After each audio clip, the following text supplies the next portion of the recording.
Hey guys, welcome back to Fire Airsoft. This week I'm going to be talking about the gear that I use, and that's just because I've gotten a couple requests for it, and I thought you guys might like it. But before I get into everything, I want to make sure that something's very, very clear, is that your gear doesn't make you a better player. Yes, I do agree, and I do concede that some gear does make the process of Airsoft a little bit more efficient, and make sure that you don't lose certain things. But I want to make sure that everybody understands that Airsoft's about teamwork and tactics, and if you don't have that, then you won't be a successful Airsoft player, no matter how much money you spend on Airsoft gear.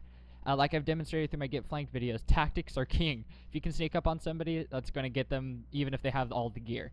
And also I want to thank you guys so much for getting me to 100 subscribers. It means so much and shows the importance of the videos, and I'll definitely be making more. So let's start out with face protection. One of the most important things, and one of the first things that I would recommend buying if you are intending to buy things in Airsoft. And so as you can see here, I have a helmet, goggles, and an iron face mask. But some people just tend to do just kind of like a paintball mask. As you can see here, I really like my iron mesh mask because it covers up my ears and my neck, which those are two key parts that if you get hit in there, it's going to really hurt. And the second most important part is obviously eye protection, or really the first important.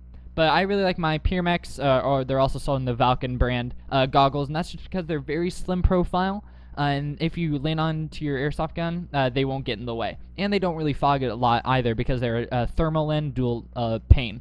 And so the only time I've really had problems is when it's super moist outside. Also, I wear a helmet because I tend to get very into Airsoft, and when I come barreling through a blockade and I hit my head on something, it doesn't really faze me. And so if you can't get a helmet, at least get a hat.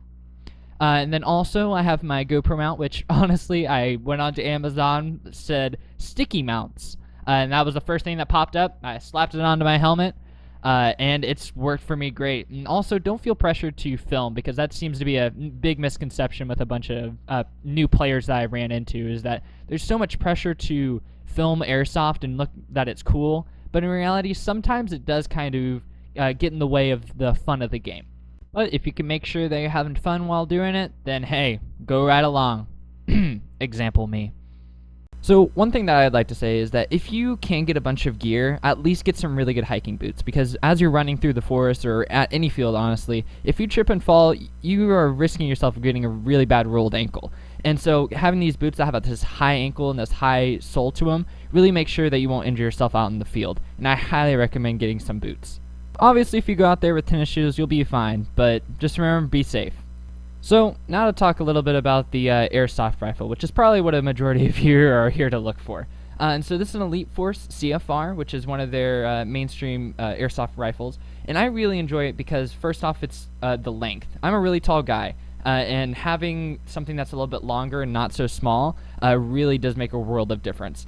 And also, as you can see here, is that it's a normal fire switch, and that's really good. The only problem that I've had is that the motor plate at the bottom tends to get loose from time to time, but that's very easily solved from a screwdriver tightening back up. Also, the trigger, I found that the trigger response is phenomenal. I think if I remember correctly, Elite Force rifles tend to have a micro switch trigger, which makes the response very, very fast. Also, if you'd like to have any tracer units, you can also do that on this. Obviously, I don't got the cash for that. But if you do, then they already have threads on here, and you can easily adapt to that. Also, the next thing I'm going to talk about is about the crane stock in the back. So this crane stock really does have a lot of room. I'm able to get most nunchuck batteries in there, and obviously stick batteries if you have any of those. And obviously because I'm a big guy, it's kind of hard to shoot a airsoft gun that's very small. So having that extended crane stock really does make the world of difference, so that I'm a little bit more steadied.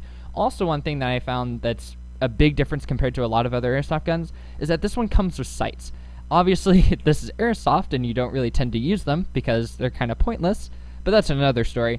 But it's still a really good feature, and it really shows how much craftsmanship the brand really does put into it. So, now that we've talked about my primary, I'm going to talk about my secondary rifle. So first off, when I mean secondary rifle, I don't necessarily mean as if I both run these at the same time. Most of the time, I just bring one to the field, and if one were to accidentally break by some chance, which I haven't had a problem with that yet, then I can always have this backup one. However, you don't always need to have two, for example. You don't even have to have multiple airsoft guns, because a lot of times, if you have one that's all reliable, and you're kind of balling on a budget, let's say, it's perfectly fine to just have one, because as long as it's reliable, you're going to do great. And worst case scenario, if something were to happen, you can bring it to a tech, or you can also use a rental to have fun for the rest of the day. But anyways, I like the sturdiness of this gun because it's so small and compact that I've dropped it multiple times, but I've never had a problem with it. But the only reason why I kind of upgraded to the CFR is just because of my large wingspan. But other than that, I love the performance of this, and I would highly recommend that to anybody that's a little bit smaller or looking for something that's a CQB type airsoft gun. And just kind of like with the other one, it's very, very sturdy, and I love the very fast response to it. It's even faster than the CFR, which I find very interesting. One thing that I have noticed is that try not to use a big lipo into this one because it will lock it up. But other than that, it's phenomenal. So one thing I do want to talk about is that one of the worst mistakes I got is that I thought I needed a CO2 pistol. And what I learned quickly is that I don't really ever use that on the field because I'm trying to make longer distance shots. I'm not really getting up close. And if I am, then I'm trying to be very safe about it, and I don't really need a pistol. So anyways, I guess what I'm trying to say is that don't feel rushed to buy a CO2 pistol or something like that because it's really not necessary, especially for certain play styles. But also I'd like to point out that this Condor holster actually works really, really well. And yes, it's a leg holster, and sometimes those can be flimsy, but this one seems to work out really, really well, and I do highly recommend it. Now let's talk about a little bit about the clothes that I would use to go into a normal airsoft event. So what I'd like to point out here is that you don't have to spend a lot of money on this. I literally went to Old Navy, got these pair of pants that are green, and got that top that was green, and boom, it worked great. And plus it blends in really well with the foliage. So if you are wanting to get camo, don't feel as if you have to, and also try to get it coordinated to your environment. So looking a little bit at my chest rig, which is also something that you don't necessarily need, but it does make the process a little bit more efficient. I really like my chest rig because you can double stack mags in there. Also, especially when there's an open play, you can have your BBs on one side.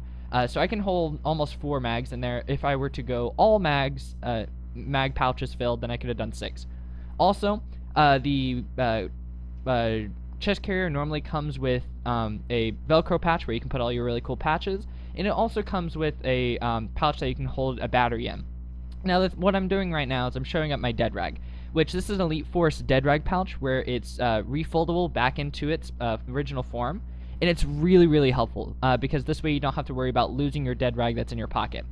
Now, the chest rig also comes with a little pouch that you can put bandages in. I found that works really well. It's intended to be a dump pouch, but I don't think it's really going to be that effective for it. So that's why I use it for holding bandages and stuff. Now, it also comes with a almost medic pouch or an admin pouch on the back of it. I put it on the back just so it kind of balances out my entire plate carrier. Some people like to put it on the side so this way they can roll over, but I like to find it on the back because it balances out my entire chest rig. So in the result, yes, the chest rig makes it a little bit more efficient, and sometimes the camouflage does, but in reality, you don't need it all, but it does make the process more efficient. So recently I've been doing a couple Milsim type events, and I noticed that I kind of needed some camo, and because I got a job recently, well, here we go. So I got some multicam. This was Lancer Tactical. I got it from Modern Airsoft, which I found that is, I love Modern Airsoft now. It's really cool. This camo and like clothing has like some pockets on it, has some patches, like Velcro that you can put your patches on that I really enjoy. Also, this is very, very breathable, where the arms, they're a little bit thicker, so if they are caught on anything, they won't tear, but the inner part will make sure that it's very breathable, which, as many of you know, playing Airsoft, you get very, very sweaty.